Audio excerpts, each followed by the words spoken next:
প্রিয় দেশবাসী, জুলাই গণ অভ্যুত্থানের 1 বছর পূর্তির দ্বার প্রান্তে আমরা।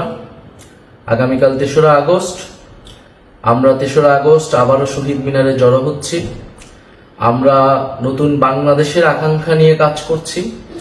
আমাদের কাছে জুলাই কোনো সমাপ্তি ছিল না, জুলাই ছিল শুরু, একটি সম্ভাবনার শুরু, আকাঙ্ক্ষার শুরু।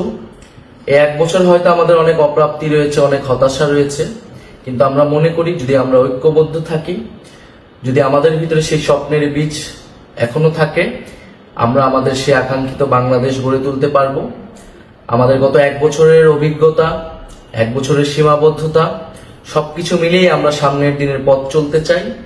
আমরা দেশ গড়তে জুলাই পদযাত্রায় আমাদের যে অভিজ্ঞতা, মানুষের যে আকাঙ্ক্ষা, আমরা সবকিছু মিলিয়ে আগামীর যে নতুন বাংলাদেশ, সেই নতুন বাংলাদেশের ইস্তিহার পাঠ করতে চাই।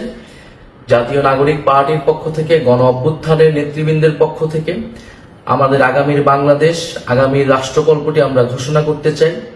যে এই তরুণ প্রজন্ম, এই বাংলাদেশের মানুষ কিরকম বাংলাদেশ দেখতে চায়, আমাদের বাংলাদেশটা কিরকম হবে, আমরা যেই নাগরিক মর্যাদার বাংলাদেশের কথা বলি, বৈষম্যহীন গণতান্ত্রিক বাংলাদেশের কথা বলি, যে দায় ও দরদের রাজনীতির কথা বলি, আমাদের শিক্ষা, স্বাস্থ্য, কর্মসংস্থান থেকে শুরু করে বাংলাদেশের যে সমস্যাগুলো রয়েছে, সেই সমস্যা সমাধানের উপকল্পটি কি হবে, আমরা সেই রাজনীতির উপকল্পটি আমাদের ভবিষ্যৎ কর্মসূচিটি আমরা প্রকাশ করতে যাচ্ছি এবং এর মধ্য দিয়ে আমরা আমাদের জুলাই পদযাত্রার পরিসমাপ্তি টানতে যাচ্ছি এবং 3রা আগস্ট 1 দফার যেই নতুন বন্দোবস্ত এবং ফ্যাসিবাদী ব্যবস্থার বিলোপ, সেই দিনটিকে স্মরণ করতে যাচ্ছি।